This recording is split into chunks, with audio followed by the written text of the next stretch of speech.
my producers and my directors. I'll find them after the show. But a few happiness comments, and that was Pharrell Williams is happy, and a lot of you have also been telling us what songs make you happy. Bismarck Ford Fema says Alicia Keys, Sleeping with a Broken Heart. How does that make you happy, talking about sleeping with a broken heart? Ah, well, Aziz Naziru Adesola says, happy? A big question. When you work for 2 years without salary, which music can make you happy, if not God? So that's from Aziz Naziru Adesola. Anyway, let's move on and tell you that 18 families are most likely overjoyed. Yes, they get to bond with their relatives at home after being incarcerated for so long without trial. Today, judges in the eastern region toured the Koforidua prison where they sat on some cases. This led to the acquittal of 18 prisoners. This was all made possible following my colleague Seth Kwame Boateng's expose on remand prisoners, and he joins us right here in the studio. Welcome to Join News Interactive, Seth. Now, how bad was the crisis in Koforidua in terms of the remand situation there? Okay, so currently there are 633 inmates in that prison. Wow. And 243 wow. are on remand. Wow. So it's terrible how where to sleep is a challenge. Now some sleep and put their legs on the heads of other inmates. Wow. The stench alone gave me headache this afternoon. It's that bad. Nowhere to step when you enter the cells. It's terrible. So it's just like in your documentary when they had the bucket there, and that's where they... That's where they do it. If you want to do it, you do it right inside the room. And their cells are supposed to contain about 40 inmates. Now there are 94. 94? 94 in sleeping in a room. In a room meant for 40. Wow. Exactly. Wow. So the congestion is a terrible thing. So today, judges in the eastern region were ordered to tour the facility. So they toured every corner, they entered every corner, because the Chief Justice wants them to have a feel of the situation in there, so that when they are remanding people, they will know where they are putting them.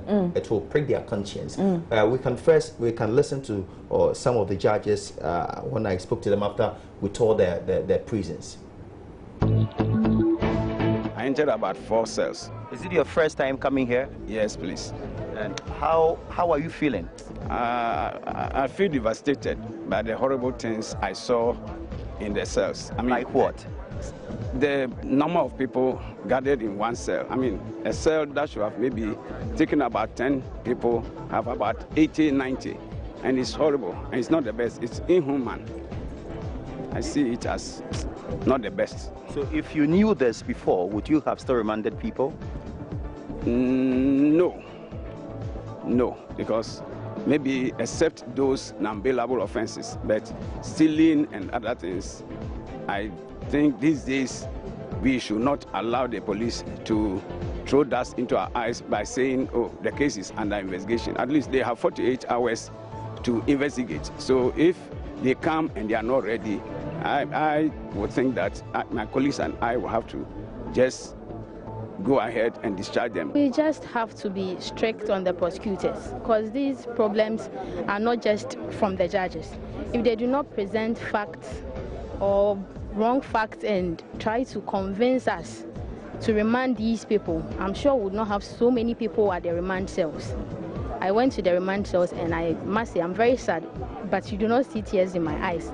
The condition there is terrible. The stench, the way they sleep. You have someone has the legs on the chest or stomach of another person, and this is not right. We are talking about human rights in the country. We have so many human rights lawyers, and these are the same people who are not even willing to take up pro bono cases to aid these people here. They rather turn around and always blame the judges for putting them here. So you heard from some judges who toured the Koforidua prison. Now, Seth, 18 people were released today. What was the mood like? Are they going home today? Yes, they are going. Interestingly, some after the judge passed judgment did not even know they have been discharged and acquitted. They didn't know what was going on. They didn't know what was going on. So it was after they had been discharged and I approached them for an interview, I explained to them, the judge says you are free, so you can go home. They said, really?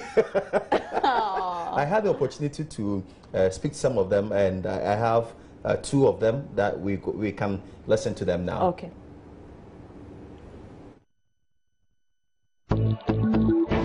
I am the 10th person who was called, and the two people before me, I heard on some sentences and some bill granted, and so I didn't know what I was going to hear about me until I went there. But when I was going there, I was bold because already I've been at the circuit before, so I was bold that I knew that, Lord, whatever goes on, it is by the grace of God. So I went there with a bold heart, a lion heart, a conquering heart, and I said, no, may the Lord let his grace and his favor be on me, so that I can also be granted favor. I was arrested for smoking weed. I didn't know one could be arrested for smoking that.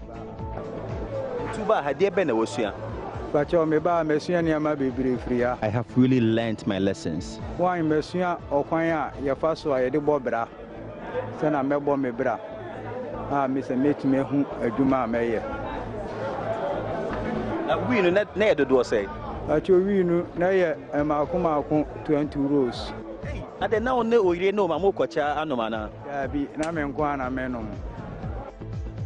I was arrested, I had 20 rolls of weed on me.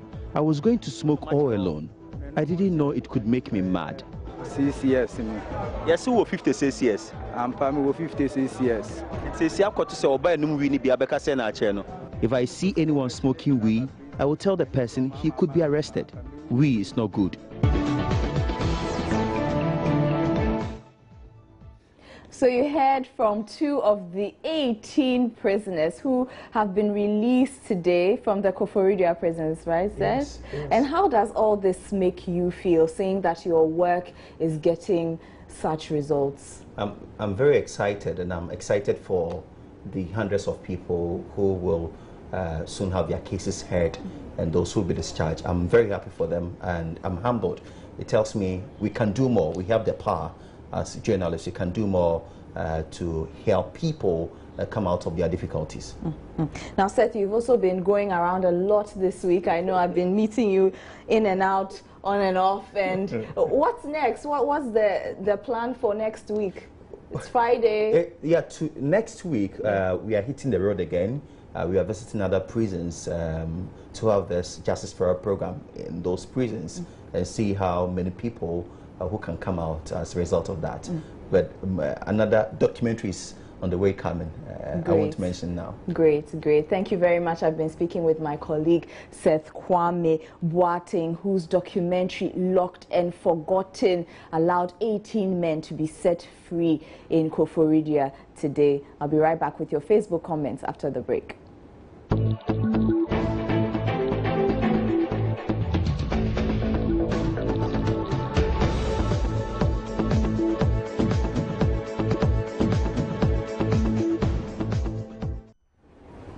Welcome back to Joy News Interactive with me, Ifwa Akwa Harrison. If you're just tuning in, we've been telling you about International Day of Happiness. What makes you happy?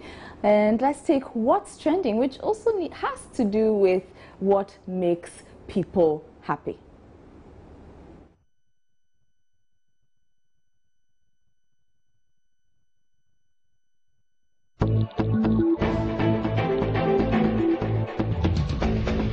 And it's all about happiness on Twitter as well. The hashtag what makes me happy is trending. And Quest says what makes me happy is when people actually do what they say. It's so rare, it's impressive. Tori says what makes me happy? The weekend, obviously.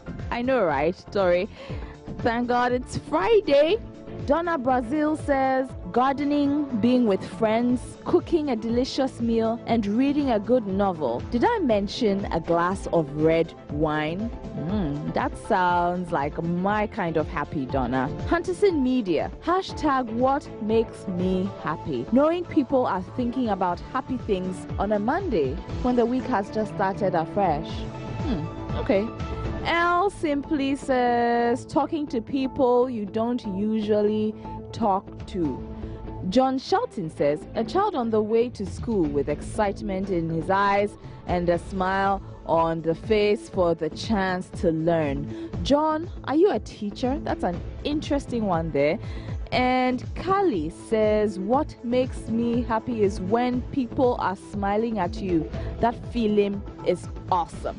Tikitha Thomas says, walking on the wet dew outside of my grandma's house in the early morning day, appreciating God's glory and splendor.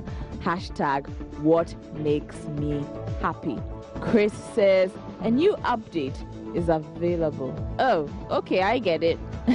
A new maybe phone or software update is available. That makes you happy. How is that? So that's it for what's trending. Like I said, it's all about the hashtag what makes me happy.